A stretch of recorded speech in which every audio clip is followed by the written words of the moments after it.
안녕하십니까. 5월 15일 오전 11시를 넘기는 시간입니다. 지금 밖에는 봄비가 부슬부슬 내리고 있습니다.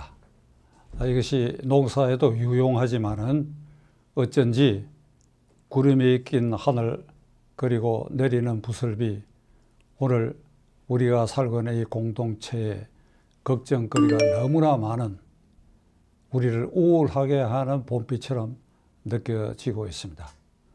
여러분들도 저와 같은 생각일지 궁금합니다. 오늘 아침에는 국민이 상무정신으로 똘똘 뭉쳐 있고, 그리하여 그 국민의 상무정신을 기반으로 그 상무정신을 실천할 의지와 그리고 조직이 투철한 군대가 존재해야 야만의 무력으로부터 문명세계, 우리나라, 우리 공동체를 지킬 수 있는 것이다. 상무정신, 무예를 숭상하는 정신.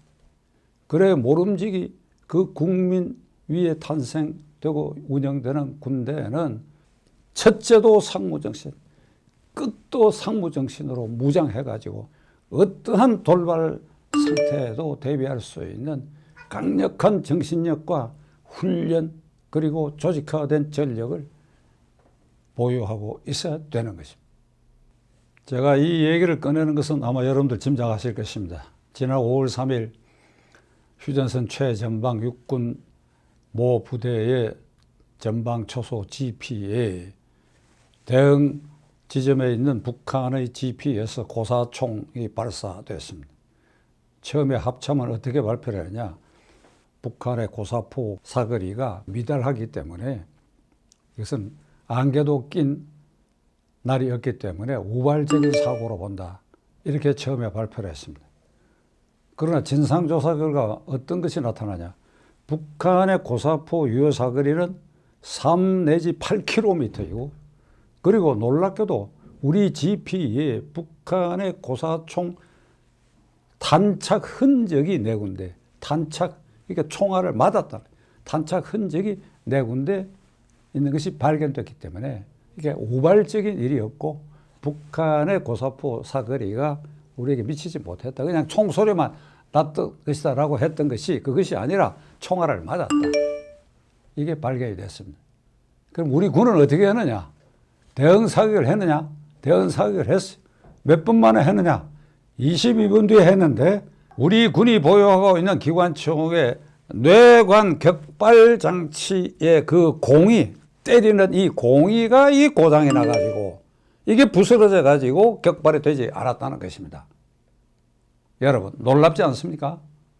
최전방 GP를 지키는 그 부대의 기관총의 뇌관 격발 장치가 고장나 있었던 것을 결정적인 순간에 발견하지 못했다? 만일 그날 북한군이 그 일대에 무력 신공을 감행해 들었다 그런다면 뇌관 격발 장치 고장난 기관총으로 어떤 대응을 했겠습니까? 초토화됐을 것입니다. 무방비 상태였지 않습니까? 시청자 여러분, 5월 초에 발생된 GP에 이런 사고 그거 하나만 있다고 한다면 제가 굳이 아침에 이 말씀을 안 드릴 것입니다. 이 정권 들어서고 크든 적든 각종 군기 사건이 아주 연발하고 있고, 심지어는 남자 부사관이 여자 지휘관, 물론 초급 지휘관이죠, 성추행하는 사건까지 일어나고, 이런 아주 꼴불견 같은 일들이 계속 연발하고 있습니다. 왜 이런 일이 자꾸 생기느냐? 그러니까 군기가 해이해졌다, 기합이 빠졌다. 앞에 모두에 말씀드린 상무정신이라고 하는 것이 완전히 금이 가고 허물어진 거 아니냐? 그렇다면 그 근본 원인은 문재인 정권 들어서고 대북 평화 공세 정책 때문에 군의 사기가 다 떨어진 데서 저는 연유했다고 생각합니다. 9.19 군사 합의, 북한이 진적에 깨버렸지요. 이번에 GP에서 북한이 남쪽을 향해서 고사총포 쏜 거, 그거 9.19 합의를 위반한 거 아닙니까?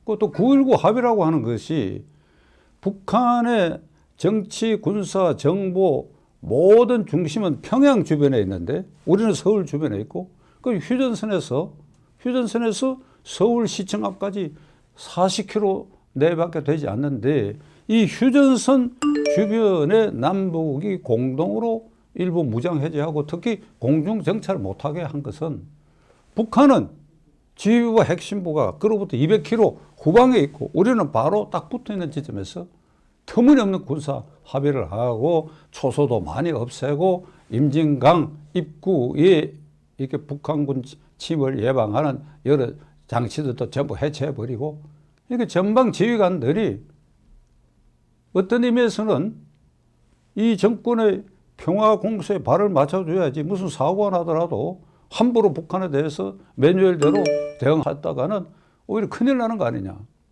이런 사고가 아주 팽배해 있다고 하는 것을 예비역 장성들 모임인 대한민국 걱정하는 예비역 장성들 모임에서 계속해서 성명서를 발표하고 있어요.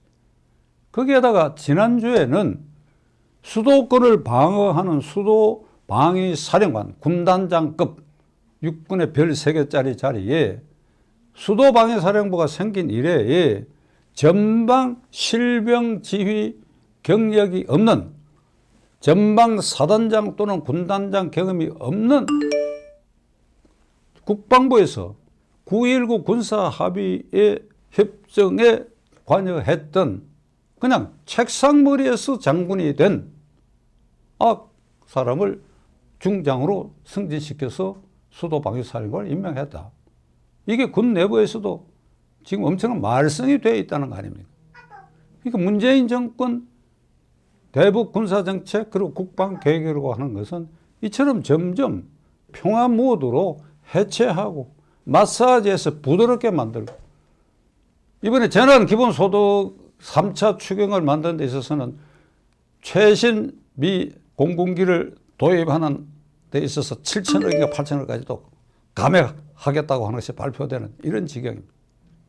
자, 이런 상황이기 때문에 전방 지휘관들, 그 지휘를 맡는 사병들의 정신 상태가 해이해져 있을 것이다. 그런 가운데 5월 3일 날 GP의 북한의 공격에 대해서 유효한 대응을 하지 못하고 기관총도 고장이 나 있었다. 그러니까 우리 국방력의 현 주소가 이 지경이다. 짧게 말씀드리려고 합니다.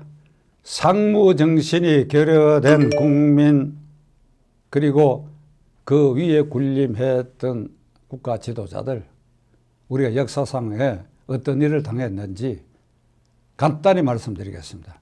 임진왜란 그 10년 전에 율곡 이이 선생이 10만 양병을 주장했는데 다 소용없고 당파 싸움에 몰두했습니다.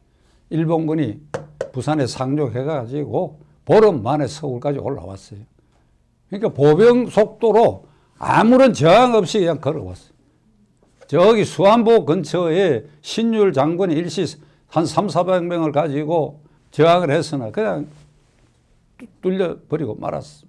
이게 상무정신도 결여되고 상무정신에 충실한 군대가 없었다. 그 40년대에 있었던 병자호란 마찬가지예요. 입으로만 오랑캐를 공격하고 오랑캐하고 상종할 수 없다. 그런데 오랑캐가 쳐들어올지 모른다는 징후가 있는데 말로만 이놈의 오랑캐들을 상대할 수 없다고 해서 그 오랑캐들한테 당한 것이 지금 잠실 롯데백화점 앞에 삼전도 자리에 청태종 송덕비가 있지 않습니까? 그 자리에서 인조임금이 청태종을 향해 가지고 단 9단 쌓은 그 높이 앉은 청태종을 향해서 3번 절하고 3번 딱 이 말을 찢는 삼두구곡의 그런 치욕을 당했잖아요. 그러니까 상무정신도 없고 그런 군대도 없었기 때문에 대원군이 60여 년 전의 안동김 씨 세도정치에 군대를 완전히 말살해버렸어요. 군량미 다 떼먹고 그래 이를 악물고 10만 명의 병력을 키우고 나왔더니 대원군이 물러나고 나서 민비정권이 군대를 점점 줄였어.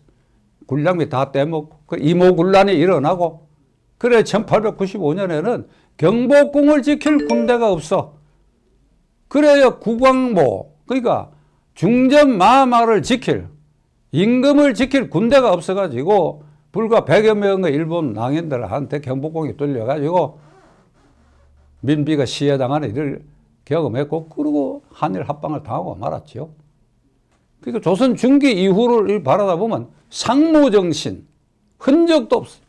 그걸 기반한 군대 흔적도 없어요. 김대중 대통령께서 북한을 방문해가지고 김정일하고 회담하고 공동성명 발표했죠.